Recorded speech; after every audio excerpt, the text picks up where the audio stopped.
Good evening and welcome to News Night. I'm Amrit Pal Singh. This is a show in which we tell you what happened in the country and around the world in the day just gone by. Well, the Prime Minister today in the morning made an important announcement regarding the government's decision to repeal the three farm laws which had triggered protests across the country, especially in some states of North India. From the farmers. So the Prime Minister said that keeping in view the wishes of the farmers, the government has decided to repeal the farm laws in the upcoming session of the Parliament.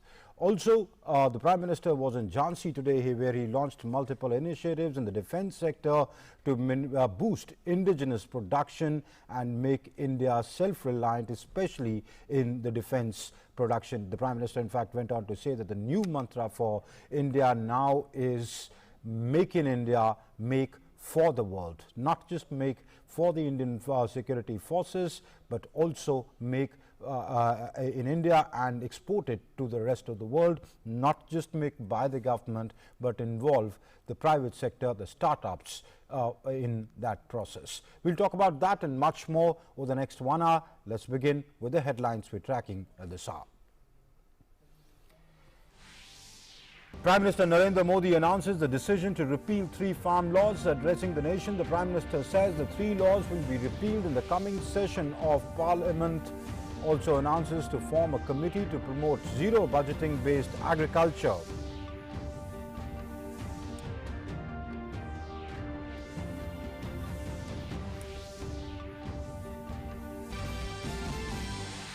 Leaders from across the country welcome the decision to withdraw three farm laws. Union Minister Amit Shah says government will keep serving the farmers and always support them in their endeavours. Rajnath Singh says decision shows that Prime Minister Modi's sensitivity towards the issue of farmers' welfare. Chief Minister from various states welcomed the decision. Farmers too hail the decision. The Prime Minister launches and dedicates to the nation multiple initiatives of the defence sector in Jhansi, lays the foundation stone of 400 crore rupees project at Jhansi node of UP Defence Industrial Corridor, launches the NCC Alumni Association to further their aims of nation building.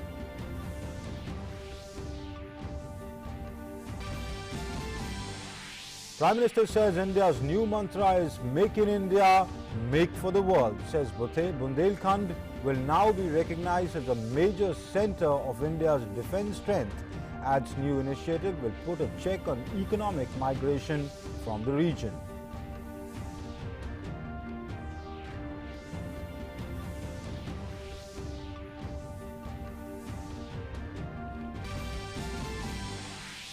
Prime Minister Modi launches developmental projects worth over 6,250 crore rupees at Jhansi and Mahoba in Uttar Pradesh. The projects will alleviate water shortage and provide potable water. Lays the foundation stone of a 600 megawatt solar power park and the Atal Ekta Park. And in international news, US President Joe Biden hosts Canadian and Mexican leaders at the White House. Meeting aimed at revitalizing the regional cooperation within North America, easing immigration pressures, reducing trade friction, recovering from the pandemic and competing better with China. Mexico says US has agreed to invest to help tackle migration.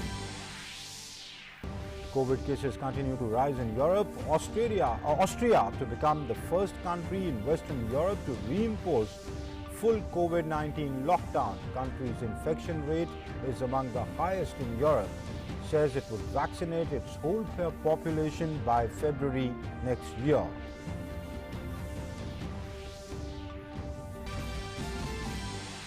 And the 52nd International Film Festival of India set to begin at Goa from Saturday. Festival to showcase more than 300 films from across the world. For the first time ever, films from 5 BRICS nations to be showcased to the BRICS Film Festival.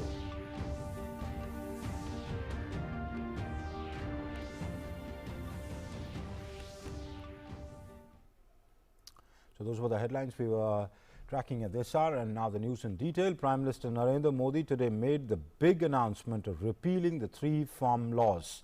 He said the 3 laws were for farmers' benefit, but the government couldn't convince a section of the farmers despite its best efforts.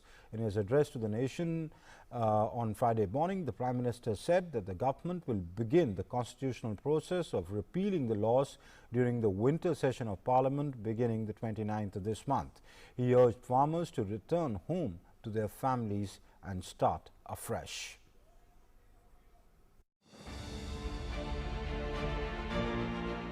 मैं आज देशवासियों से क्षमा मांगते हुए सच्चे मन से और पवित्र हृदय से कहना चाहता हूं,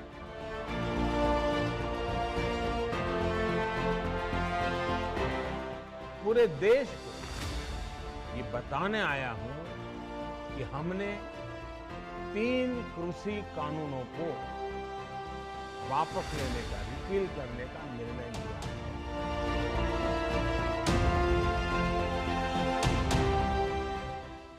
Friday morning saw Prime Minister Narendra Modi addressing the nation and wishing the citizens on the pious occasions of Dev Deepavali and Guru Purab, the birth anniversary of first Sikh Guru, Guru Nanak Dev Ji. Prime Minister expressed happiness on the reopening of Kartarpur corridor on November 17th that allowed pilgrims to visit the Sikh shrine in Pakistan from India after a gap of more than 1.5 years. Further announcing the measures for the benefit of farmers, Prime Minister Modi said that the government was unable to convince a section of farmers despite best efforts on the 3 farm laws and hence has decided to repeal them in the upcoming winter session of Parliament. मैं आज देशवासियों से क्षमा मांगते हुए सच्चे मन से और पवित्र हृदय से कहना चाहता हूं कि शायद हमारी तपस्या में ही कोई कमी रही होगी, जिसके कारण दिए के प्रकाश जैसा सत्य कुछ किसान भाइयों को हम समझा नहीं पाए। आज मैं आपको, पूरे देश को ये बताने आया हूं कि हमने 3 कृषि कानूनों को वापस लेने का, रिपील करने का निर्णय लिया है।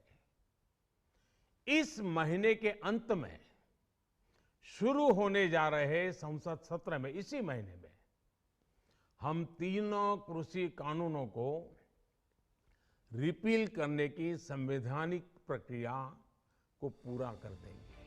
Prime Minister Modi also appealed to the protesting farmers to return homes to their families and their fields and make a new beginning on the auspicious day of Guru Purab. मैं आज अपने सभी आंदोलनरत किसान साथियों से आग्रह कर रहा हूं, आज गुरु पर्व का पवित्र दिन है। अब आप अपने अपने घर लौटे, अपने खेत में लौटे, अपने परिवार के बीच लौटे। आइए एक नई शुरुआत करते हैं, नए सिरे से आगे बढ़ते हैं। In his address, the Prime Minister said that the 3 agricultural laws were meant as reforms, mainly for the small and marginal farmers in the country, that they should get the right price for their produce and maximum options to sell their produce. The Prime Minister said that despite the best of efforts and intent, his government was unable to convince a certain section of farmers about their benefits.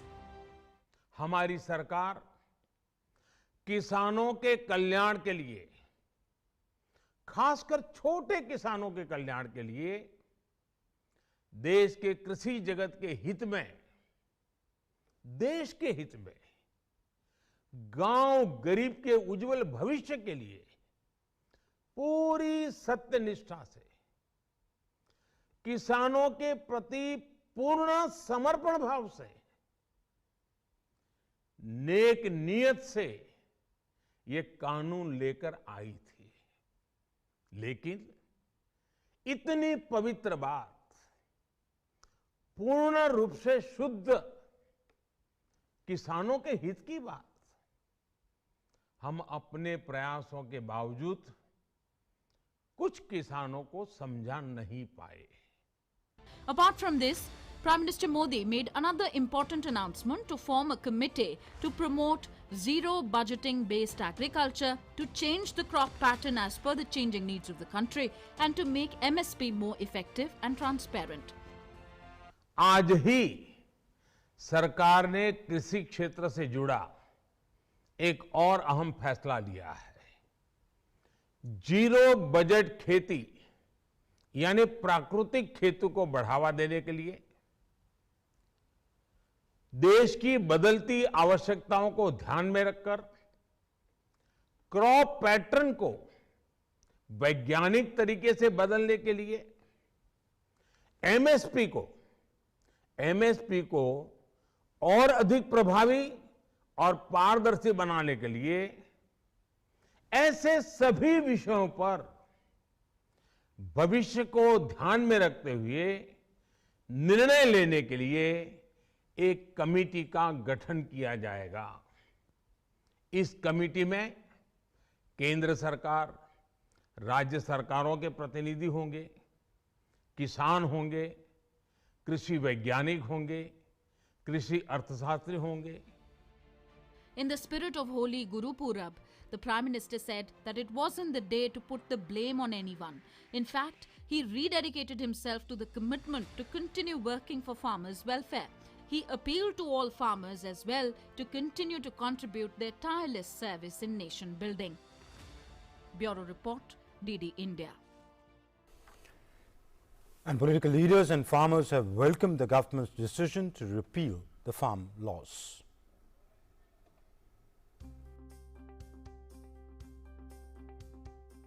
The announcement by Prime Minister Narendra Modi to withdraw the agriculture laws is being welcomed across the country. Union ministers, chief ministers and leaders of political parties have welcomed the decision of the Prime Minister to repeal the farm laws. Welcoming the decision, Union Home Minister Amit Shah in a tweet said, Prime Minister Narendra Modi's announcement relating to the farm laws is a welcome and statesman-like move. As the Prime Minister pointed out in his address, the Government of India will keep serving our farmers and always support them in their endeavours. While welcoming the decision, Raksha Mantri Rajnath Singh said, Today Prime Minister Narendra Modi has taken a big decision to withdraw 3 agricultural laws in the interest of farmers and respecting their sentiments. This decision shows Prime Minister's sensitivity towards the welfare of farmers. I welcome this decision of the Prime Minister. Welcoming the decision, Minister of Agriculture and Farmers Welfare Narendra Singh Tomar said that the Prime Minister's intention is to bring a revolutionary change in the lives of farmers.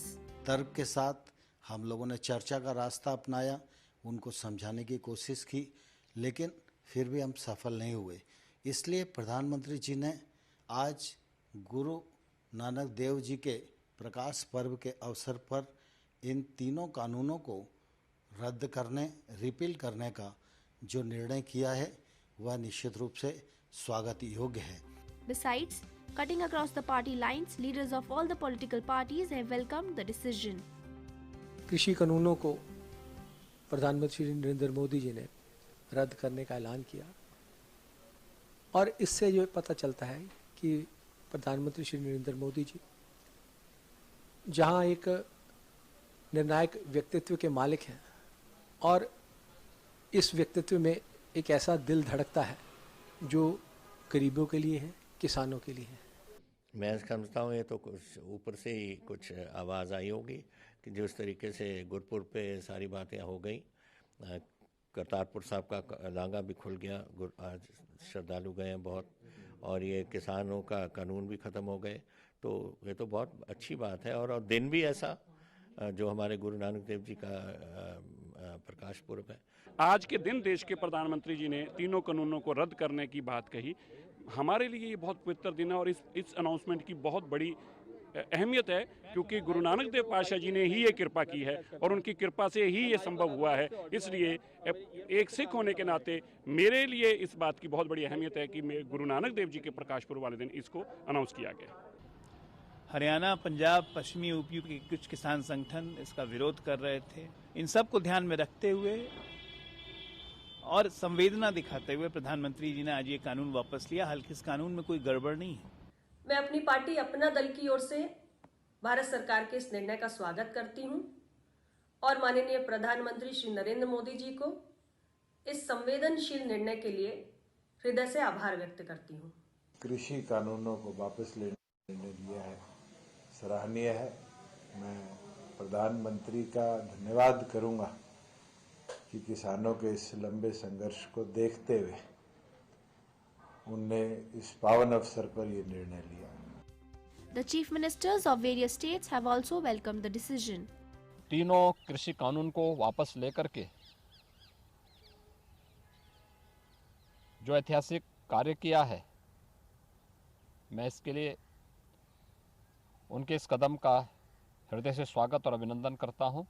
MSP को लेकर के भी एक समिति के गठन करने का हम प्रदेश सरकार की ओर से हृदय से स्वागत करते हैं। जैसे लोकतंत्र में होता है कि जनता की बात को जरूर ध्यान में रखते हुए निर्णय लिए जाते हैं, हालांकि निर्णय लेने का अधिकार भी संसद को है।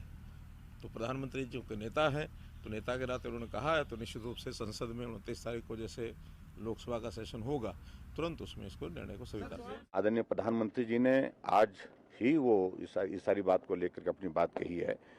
तो मुझे सिर्फ इतना ही कहना है कि उन्होंने सारी विस्तार से चर्चा करने के पश्चात जो है वो सारी चीज़ों को सही परिप्रेक्ष्य में देखते हुए जो भी निर्णय लिया है प्रधानमंत्री जी ने, उसका हम स्वागत करते हैं।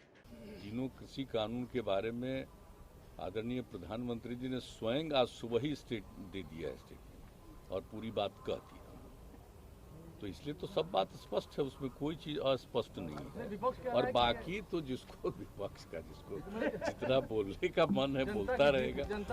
Apex Gurudwara body, the Shiromani Gurudwara Prabandhak Committee, has also welcomed this decision. ਤੇ ਅੱਜ ਸਾਰੇ ਨੂੰ ਇਹ ਜਿਹੜਾ ਪੈਗਾਮ ਮਿਲਿਆ, ਮੈਂ ਸਮਝਦੀ ਇਹ ਮੇਰੇ ਪਾਤਸ਼ਾਹ ਨੇ ਧੰਨ ਗੁਰੂ ਨਾਨਕ ਸਾਹਿਬ ਜੀ ਨੇ ਸਭ ਤੇ ਕਿਰਪਾ ਕਰਕੇ ਦਿੱਤੀ ਹੈ। ਸਾਰਾ ਅੱਜ ਭੁੱਲ ਜਾਏਗਾ ਜਦੋਂ ਇਹ ਸਾਰੇ ਕਿਸਾਨ ਆਪਣੇ ਘਰਾਂ ਵਿੱਚ ਆ ਕੇ ਸੁੱਖ ਦੀ ਜ਼ਿੰਦਗੀ ਬਤੀਤ ਕਰਨਗੇ। ਮੈਂ ਸਰਕਾਰ ਦਾ ਧੰਨਵਾਦ ਕਰਦੀ ਹਾਂ। Overall, this decision of the Narendra Modi government has been taken not only in the interest of farmers but also in the country. News Night Desk, DD India. And welcoming the decision to repeal the farm laws, Union Minister for Information and Broadcasting Anurag Singh Thakur also said that the decision was taken on the occasion of Prakash Parv of Guru Nanak Dev Ji. He added that the government has taken a number of decisions and initiatives for the welfare of the Sikh community. पहले तो आज के निर्णय के लिए मैं माननीय प्रधानमंत्री जी का आभार प्रकट करता हूं और धन्यवाद करता हूं। जहां एक और माननीय प्रधानमंत्री जी ने अगर अफगानिस्तान में मैं कहूं कि गुरु ग्रंथ साहब को पूरे मान सम्मान के साथ हिंदुस्तान वापस लाने का काम किया। कुछ दिन पहले करतारपुर कॉरिडोर को खोलने के लिए वो निर्णय लिया। गुरु गोविंद सिंह जी के 350वें प्रकाश उत्सव की बात हो या फिर 550 में गुरु नानक देव जी के प्रकाश पर्व की बात हो, ये दोनों प्रधानमंत्री जी के रहते बड़ी मान सम्मान के बड़े तरीके से इसको मनाया गया। और कोविड के टाइम पे भी जो 400वां गुरु तेग बहादुर जी की जयंती की मैं बात करता हूँ, तो उसको पूरे मान सम्मान के साथ मनाया गया था। ये अपने आप में दिखाता है कि प्रधानमंत्री जी का सिख धर्म में सिखों के लिए किस तरह से प्यार और मान सम्मान भी और समय समय पर उसको करते हैं। And farmers from various parts of the country have hailed the historic move. Farmers from Meerut, Bareilly, Mahoba, Varanasi, Rajasthan, Madhya Pradesh and other parts of the country expressed gratitude to the Prime Minister for the decision.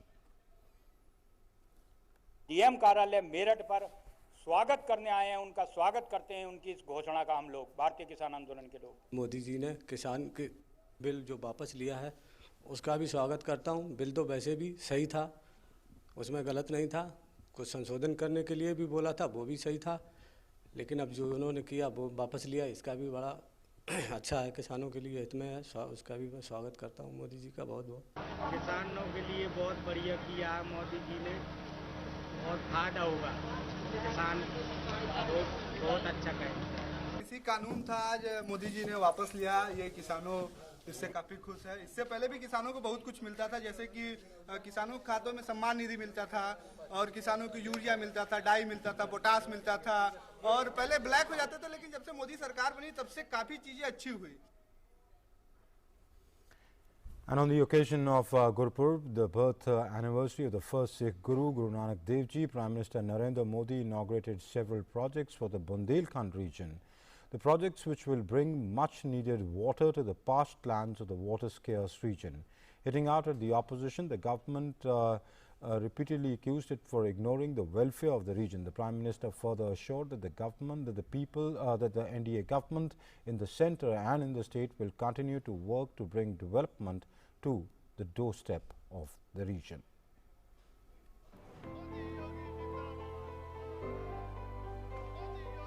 The Guru Purab or Prakash Parv, the birth anniversary of the founder of Sikh religion, Guru Nanak Dev Ji, is being celebrated throughout the nation. But the auspicious day definitely brought light at the end of tunnel to millions in Bundelkhand. For many years, the region has been synonymous with droughts, water scarcity and constant migration of the population to the cities. On Friday, Prime Minister Narendra Modi inaugurated 4 projects which will bring water to the parched lands of Mahoba, Hamirpur, Banda and Lalitpur districts of the region. These projects include Arjun Sahayak Project, Ratholi Weir Project, Bhaone Dam Project and Majgaon Chili Sprinkler Project. These projects will help alleviate the issue of water shortage in the region and bring the much needed relief to the farmers. The cumulative cost of these projects is more than 3,250 crore rupees and their operationalization will help in irrigation of around 65,000 hectares of land in the region. Speaking on the occasion, Prime Minister said that the completion of the projects was not an easy task for the state and the centre. The Prime Minister explained how Arjun Sahayak project got repeatedly stalled and all his endeavours to get it completed with the previous state governments drew no response from them. The work has finally been given pace after the BJP government was formed in UP in 2017. Arjun सहायक परियोजना जल्द से जल्द पूरी हो, इसके लिए भी उस समय की यूपी सरकार से कई बार चर्चा की, अनेक स्तर पर चर्चा की, लेकिन बुंदेलखंड के इन गुनहगारों ने यहां सिंचाई परियोजनाओं को पूरा करने में कोई दिलचस्पी नहीं दिखाई। 2017 में योगी जी की सरकार बनने के बाद आखिरकार इस परियोजना पर काम की गति बढ़ाई गई। The Prime Minister was most scathing and unrelenting in his criticism of the working culture of the previous state governments. Without mincing words, he hit out at them and accused them of encouraging nepotism and completely ignoring the interests of the people of the region. परिवारवादियों की सरकारों ने बच्चों को, बेटियों को स्कूलों में अलग शौचालय, पीने की पानी की सुविधाओं से वंचित रखा। कर्म योगियों की डबल इंजन की सरकार ने बेटियों के लिए स्कूल में अलग टॉयलेट भी बनाए और यूपी के 1 लाख से अधिक स्कूलों, हजारों आंगनवाड़ी केंद्रों तक नल से जल भी पहुंचाया। Not only this, the Prime Minister lambasted the previous UP government and accused it of handing over the region's mineral wealth in the hands of mafia. He said that the action initiated against the mafia will not be stopped no matter how much hue and cry is raised. यहाँ के जंगलों को, यहाँ के संसाधनों को कैसे mafia के हवाले किया गया, ये किसी से छिपा नहीं है। और अब देखिए, जब इन्हीं माफियाओं पर यूपी में बुलडोजर चल रहा है, तो कुछ लोग हाय तौबा मचा रहे हैं। Prime Minister also said that the government will realize its pledge of bringing drinking water to each and every household in Bundelkhand. UP Chief Minister Yogi Adityanath said that the works to ensure water for irrigation and for drinking purposes has been going on at a fast pace and many districts of Bundelkhand will benefit from it. Prime Minister made it clear that the development wheels of Bundelkhand will continue to churn progress, as he stated that the government is earnestly working to harness the enormous tourism potential of the region. Bureau Report, DD India. And in a huge thrust to Atmanirbhar Bharat in the defence sector, the Prime Minister formally handed over indigenously designed and developed equipments to the armed forces service chiefs in a special function in Jhansi. These include the light combat helicopter, drones and the UAVs and advanced electronic warfare suite for naval ships. The Prime Minister also launched many programs which will augment the defence capabilities of the nation and further improve the defence infrastructure. मैं तीर्थ स्थली वीरों की, मैं क्रांतिकारियों की काशी, मैं हूं झांसी, मैं हूं झांसी, मैं हूं झांसी, मैं हूं Jhansi. Prime Minister Narendra Modi invoking the valor and bravery of Rani Lakshmibai as he launched and dedicated to the nation multiple initiatives of the defence sector in Rashtriya Raksha Samarpan Parv as part of Azadi Ka Amrit Mahotsav celebrations in Jhansi on Friday. The Prime Minister made the special reference to Rani of Jhansi as he bowed to the land of great freedom fighters and martyrs. Jhansi ने तो आजादी की अलग जगाई हती. इतई की माटी के कन कन में वीरता और देश प्रेम बसो है. झांसी की वीरांगना रानी लक्ष्मीबाई जी को हमाओ कोटि कोटि नमन. Prime Minister also laid the foundation stone of the 400 crore rupee project at Jhansi node of UP Defence Industrial Corridor. The project is being executed by Bharat Dynamics Limited for setting up a plant to produce propulsion systems for anti-tank guided missiles.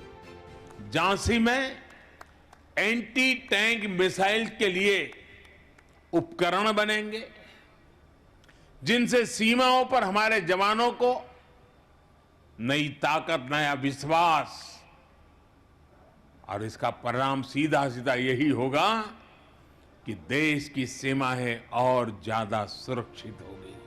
Prime Minister formally handed over indigenously designed and developed equipments to Armed Forces Service Chiefs. These include HAL designed light combat helicopter to Chief of Air Staff, drones and UAVs to the Vice Chief of Army Staff, and DRDO designed and Bharat Electronics Limited manufactured advanced electronic warfare suite for naval ships to the Chief of Naval Staff. ये ऐसा light combat helicopter है जो करीब 16,500 feet की ऊंचाई पर उड़ सकता है. ये नए भारत की ताकत है, आत्मनिर्भर भारत की उपलब्धि है, जिसकी साक्षी हमारी ये वीर झांसी बन रही है. Prime Minister also emphasized the fact that 100 new Sainik schools have been approved, and admission of girl children in these institutions will go a long way in empowering women in India. भविष्य में देश की रक्षा के लिए सक्षम युवाओं के लिए जमीन भी तैयार हो रही है. ये 100 सैनिक स्कूल जिनकी शुरुआत होगी, ये आने वाले समय में देश का भविष्य ताकतवर हाथों में देने का काम करेंगे. Among the programs that Prime Minister launched is the National Program for Simulation Training for NCC cadets. It includes setting up of rifle firing simulators for the Army Wing of NCC, simulators for Air Wing of NCC, and rowing simulators for Naval Wing. Prime Minister also launched the NCC Alumni Association with the objective to provide a formal platform to enable NCC alumni to connect with the NCC. It witnessed the enrolling of the Prime Minister, a former NCC cadet, as the first member of the association. Prime Minister added that Indian warriors did not lose any war due to lack of courage, but were undone by the inferior weapons and resources. He stressed that the need of the hour is to make available the best weapons and systems to our Jawans. Prime Minister also dedicated to the nation augmented reality-powered electronic kiosks at the National War Memorial, which will enable visitors to pay floral homage to martyrs through the simple click of a button. Apart from defense-related programs, Prime Minister also laid the foundation stone of 600 megawatt ultra-mega solar power park at Garota in Jhansi. Prime Minister also inaugurated the Atal Ekta Park in Jhansi. With inputs from Nandita Dagar, Bureau Report, DD India. And that brings us to our In Focus tonight. Our In Focus tonight is achieving reliance through defense production. Yes, that's our In Focus tonight. Achieving reliance, self-reliance through defense production. And to talk about that, I have with me Air Marshal retired Nirdosh Tyagi. He's a former Deputy Chief of the Air Staff. And I also have Dr. V.K. Saraswat. He's a member of the Niti Aayog. And Commodore Mukesh Bhargav, who's joining us. All three gentlemen, many thanks for joining me on the show. First to you, Air Marshal Tyagi. Today, the Prime Minister, when he launched these multiple initiatives in Jhansi, he said that, Jhansi has always been known for valor, for courage, but from now on it will become it'll come to be known as the center for defense production in UP, and also a key center for defense production in India. How symbolic was his handing over of military equipment to our forces, to our three forces today? Right now, aerospace and defense industry is concentrated in Hyderabad and Bangalore region. Okay. Two industrial corridors for defense manufacturing are being planned, one in Tamil Nadu and one in UP. The UP defense corridor has several nodes at Aligarh, Agra, Jhansi, Chitrakoot, Kanpur and Lucknow is going to have. So it's a very good beginning, because by dispersing this capability across the country, you will have people who will, there is more scope for participation, more scope for employment. Also, aerospace and defense industry is high tech, and when you have high tech industry in any region, its spill-off effect is quite good on other industries also. So that is the part about the industrial defense corridor. And as far as the symbolic handing over is concerned, the light combat helicopter, in particular for the Air Force, is going to be something which will bring additional capability, which is very much needed because of the threat scenario in the hills in the northern and northeastern region. And this aircraft is capable of operating at those heights. It's an indigenous helicopter, so its maintenance and further upgrade will not be a problem. So it's a very important, and so as it's similar is the case for the Navy, where they get the CW capability for the ships, and the Army, which is they were handed over drones, which are being used by all three services. But Army has very specific use for drones to look across over the enemy territory. Okay. So it's all very encouraging and very kind of a great step forward. Okay. Dr. Saraswat, you're a member of the Niti Aayog, or the policy planning part of the government. The Prime Minister today said that we were known as buyers of defense equipment in the world. And in fact, many nations would chase us because they would see a huge market for defense equipment, ammunition, etc. He says from now on things will change. We would not only make in India, but we will make for the world. When the Prime Minister says that, what policy changes have we brought in that the Prime Minister is so confident that from now on we'll not only, somebody who was not able to fulfill their own defense needs will now take the, substantial leap of producing not just for itself but for the world? I think you will notice that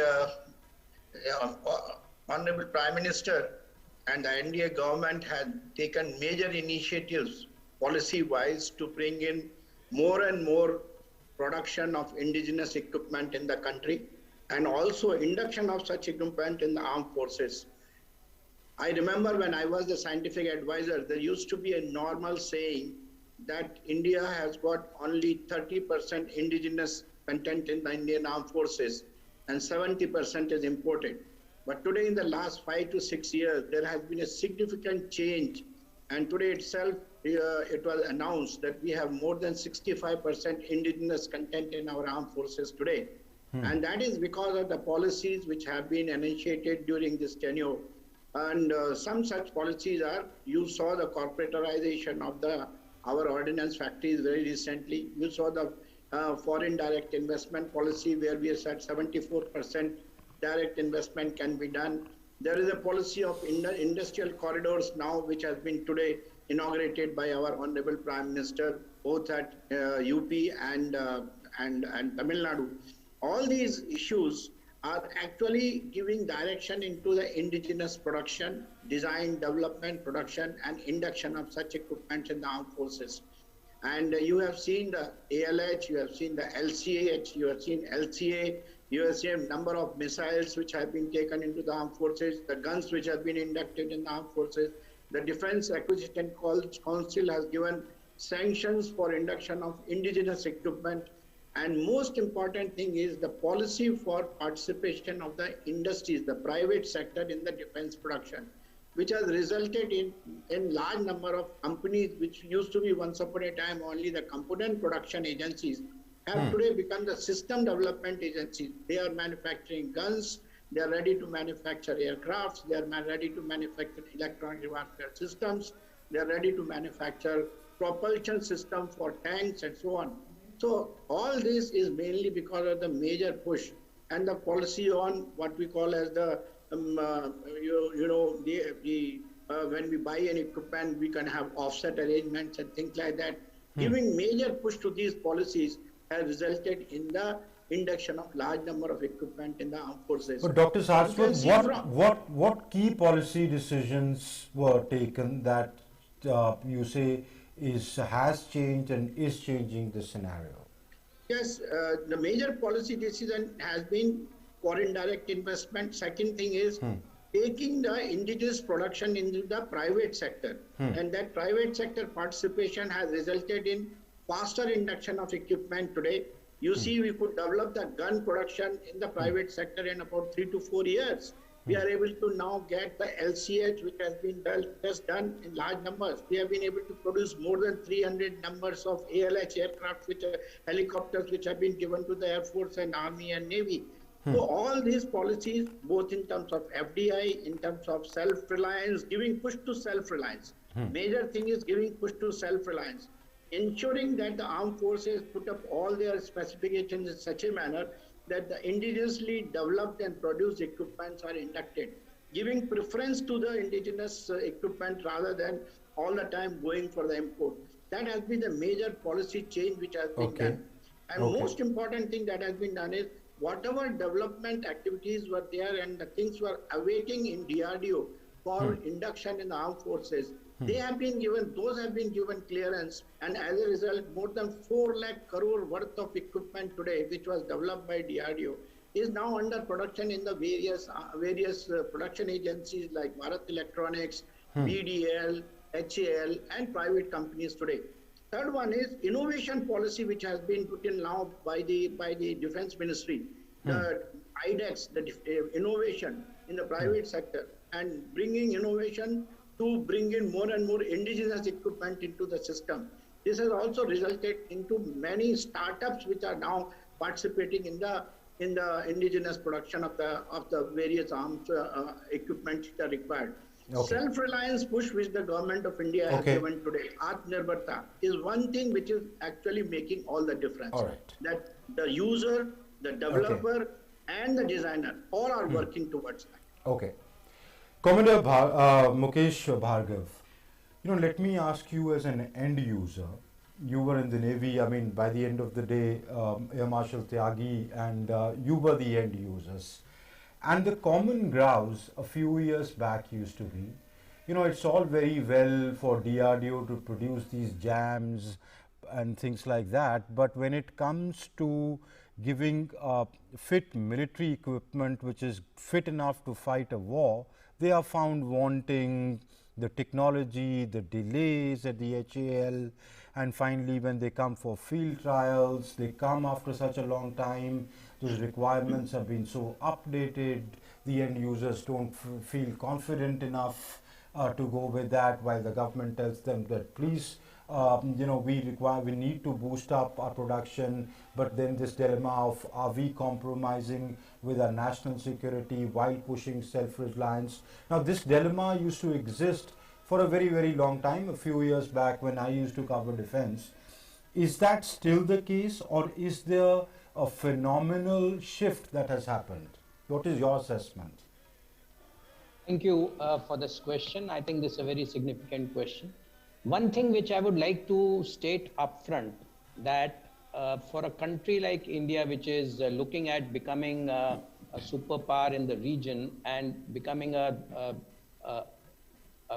main focus of change globally, we need to be, we can't have the sovereignty of the nation being hostage to the foreign OEMs, which, as Dr. Saraswat mentioned, and also the Raksha Mantri today in the Jhansi said, that we have to move from 30% indigenous to now 65, and he already made a commitment to the Prime Minister that we will attain 90% indigenous content. I always believe that at the birth of a great nation, there are no midwives. You can't become great, and India is destined already on the path of the progress to become a great nation. You cannot be relying on the foreign OEMs for the security and sovereignty of the nation. Towards that end, I think DRDO has done a human service in bringing up the cutting edge technologies for the defense equipments and given it to the armed forces. Yes, the armed forces always have a desire to have that extra bit more, which they always see in those foreign glossies and aspire to get that. But one has to look at the constrained defense budget that we have. What is the best value of money that can be attained from the budget that has been allocated? And towards that end, DRDO has been consistently working towards transfer of technologies to the industry. And today, as Dr. Saraswat again said, the industry has moved up the value chain from being just a part and component supplier to a major system integrator. For the first time after 35 years, a full gun armored system, artillery system has been handed over. All the 100 guns have been handed over by a private sector company to the armed forces, and it is I'm very happy to state that Army is so happy with the product that they are even looking for a repeat order of that, and also looking for how it can be upgraded to be used. Though it is designed for the plains and desert, the industry, the private sector industry is being asked to upgrade it for the mountainous region on the northern northern sector challenges that we are facing. Besides that, India has almost become fully self-reliant as far as the Navy is concerned. You mentioned about my background, and I'm very proud to say that almost all the ships today are being designed and manufactured within the country. The submarines, the conventional as well as the strategic, are both being manufactured within the country. And I'm very happy to state that the new policy, which has also been a major thrust that the government has given in 2016 and thereafter now 2020, DPP 2016 and DAP 2020, and defense procurement, production and export promotion policy, DP-EPP 2020. These are foundational documents which are going to make a watershed change, watershed event, and make a paradigm change in the way the procurement is going to be happening. As I mentioned, from 30 we have already moved to 65, and the objective is to move to 90% indigenous. Okay. The DAP 2020 has stated that the minimum indigenous content for all procurement would be 50%. And what we are seeing, the DAC has cleared almost 65 to 70% of the programs which are for the private sector and also for the domestic industry. And with this, I would like to mention one very important aspect which has happened is the 2 positive lists that have been announced of 101 and 109. That means totally 108, 209 products which are banned for import. That means the domestic industry, in particularly the private sector, will get a chance to manufacture not only for the Indian Armed Forces but also for the export. And this is a huge initiative, and I'm sure that with the help of DRDO, the academic institutions and the startups, the major industry players are going to come up to the requirement of the armed forces and give them equipment which are state of the art and indigenously produced to give the maximum bang for the buck. Because when you produce it in India, you also are able to give through life support for that, which otherwise was costing us a bomb because the foreign OEMs were charging a huge amount for the spares and upkeep. So this is a major change, and from the industry, I would say this is, I think, the golden era for the defense industry going forward. Okay. Air Marshal Tyagi, Commodore Bhargav argues that he's very proud that his force, where he served, has a huge component of indigenously produced equipment installed on the Indian naval ships. The force that you come from mainly fly the mainstay of your flying craft are foreign. It's very inspiring visual to see the Prime Minister hand over the LCH to the Air Chief today. But are we at a stage where we can look at a quantum leap in terms of taking on the big responsibilities of producing core equipment for ourselves? Do we have that sort of expertise? Do we have that sort of capability in terms of our private sector making those kind of investments? Do we have the technology to do that? Are we or are we still on that way? Yes, I think we are at an inflection point, and I just want to bring out that the technological level required in airborne systems is a little different. And if the country didn't have technology, there was no option but to buy. But what has happened over the last several years is that the technology which DRDO is developing is maturing. First of all, starting with radars, most of the radars, ground-based radars, are now produced within the country, and they are performing very well. And DRDO did the initial work, research, and production is by public sector. And there's a lot of ecosystem which has come up around that. Okay. In case of missiles also, something similar has happened. Akash is, which was developed by DRDO, is now proving to be reliable, and the next version is on the card. You take the case of helicopters. Now the ALH, after this light combat helicopter is based on the same platform. So when you develop the first time, it takes very long. But when you go for a development based on your previous knowledge, it takes much shorter time. So time frame will be cut down for future developments.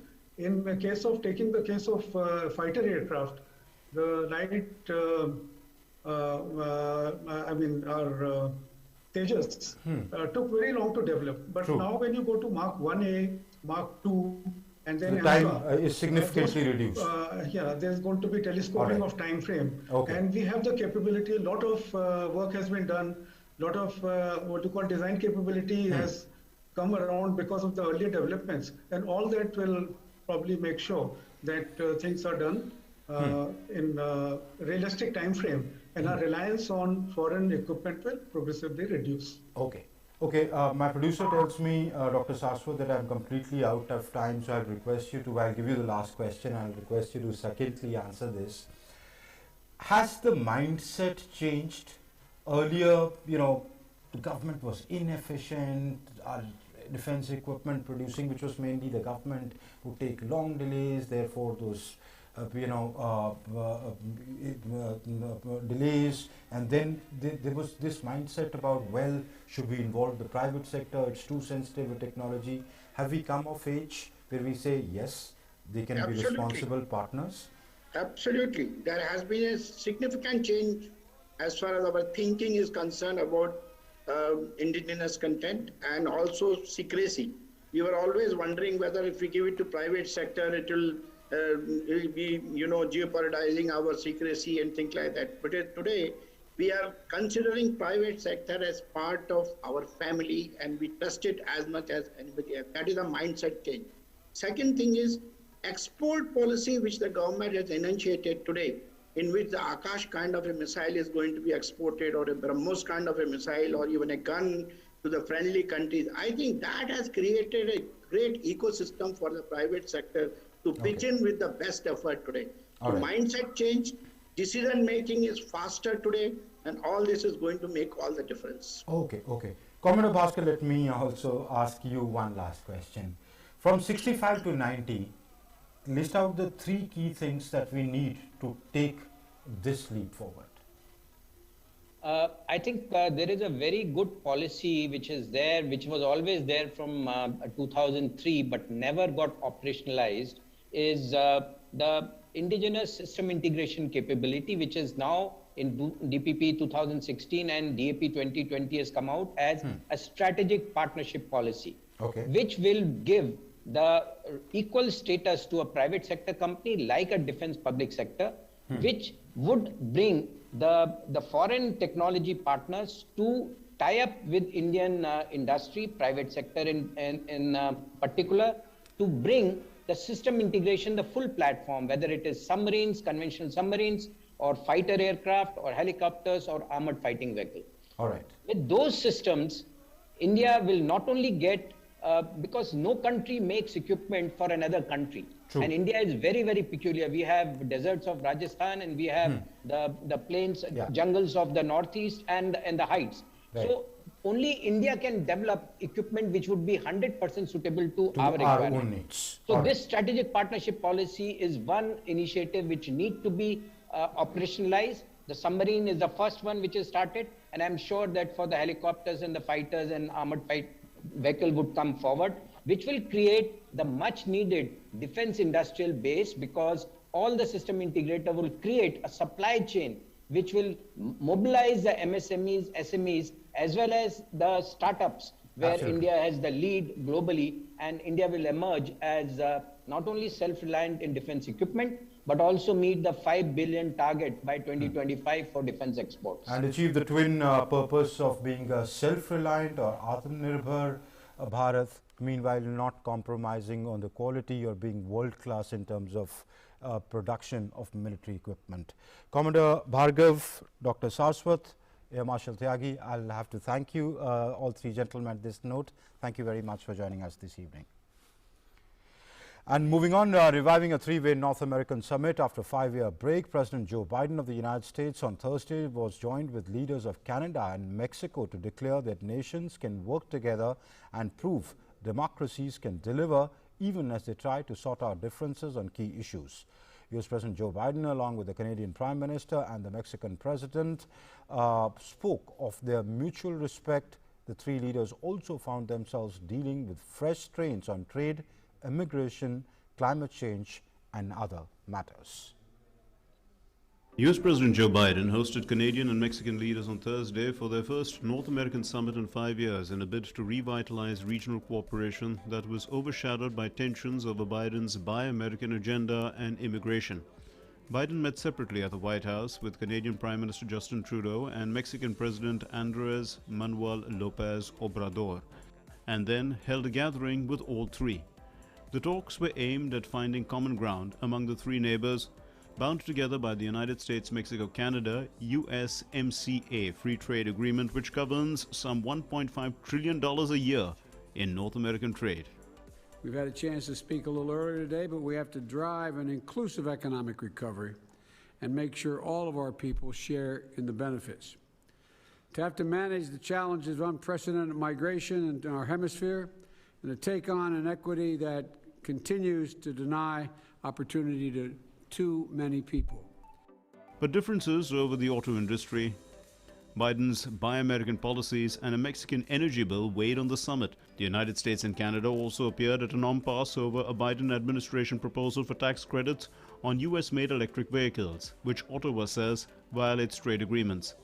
Canadian Prime Minister Justin Trudeau said his government raised concerns with President Biden over proposed US tax credits for electric vehicles and Buy American procurement plans. I did have an opportunity to directly raise concerns about the proposed electric vehicle tax credit, as well as discussing the Buy America initiatives and concerns around the Line 5 situation. Biden hoped to make headway on the thorniest challenges with America's two biggest neighbors, including easing immigration pressures, reducing trade friction, recovering from the global pandemic, and competing better with an increasingly assertive China.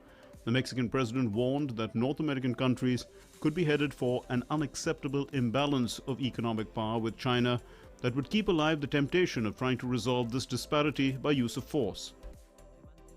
If the trend has been the place for the last decade remain the same in another 30 years, by 2051, China will be controlled 42% of the world market, and we, the United States, Mexico and Canada, will be the left with the 12%, which beside being an unacceptable imbalance of the economic power, would keep alive the temptation to try to maintain the disparity by use of force, which would be put all us in a danger.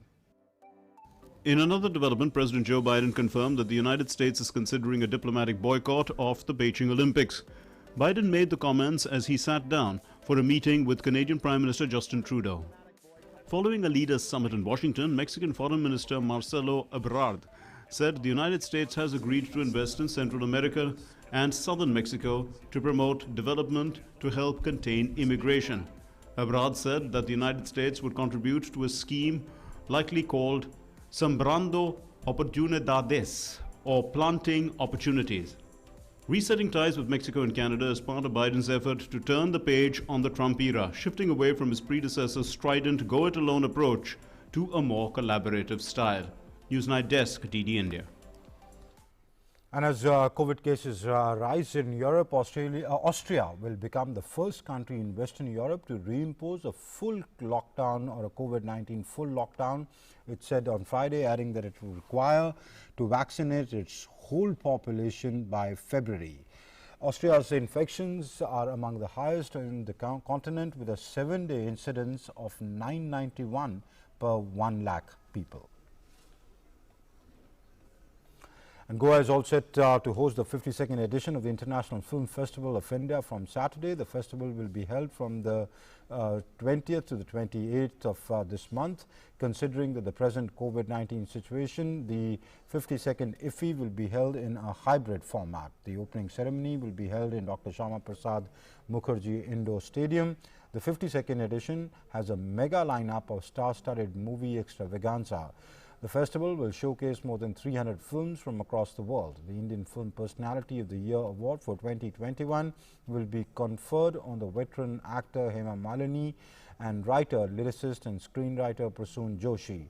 For the first time ever, films from 5 BRICS nations will be showcased through the BRICS Film Festival alongside IFFI.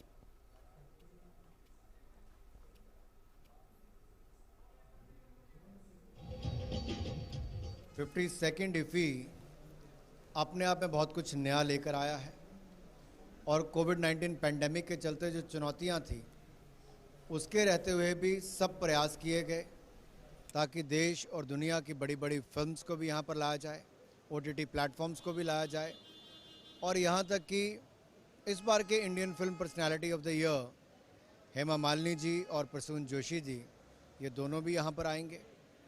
और इसके अलावा जो सत्यजीत रे international film personality या उसको कहें कि life time achievement award की जब हम बात करते हैं तो American film maker Martin Scorsese को और जो हमारे हंगेरियन फिल्म मेकर हैं स्टीवान सुजाबो को, इनको भी लाइफ टाइम अचीवमेंट अवार्ड मिला है और दोनों ने उसको मंजूरी भी दी अपनी ओर से उसको ग्रहण करने के लिए। ये अपने आप में हमारे लिए बड़ी बात है और ये पहली बार हो रहा है कि ब्रिक्स फिल्म फेस्टिवल भी IFFI के साथ साथ होगा तो दुनिया के 5 देशों की पिक्चर्स को भी गोवा में दिखाने का अवसर मिलेगा IFFI के साथ साथ।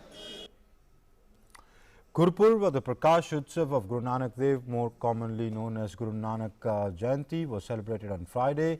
The day commemorates the birth anniversary of Guru Nanak Dev Ji, the founder of the religion of Sikhism and the first of the Sikh Gurus. This year marks the 552nd birth anniversary celebrations. It is believed that Guru Nanak Dev Ji brought enlightenment to this world.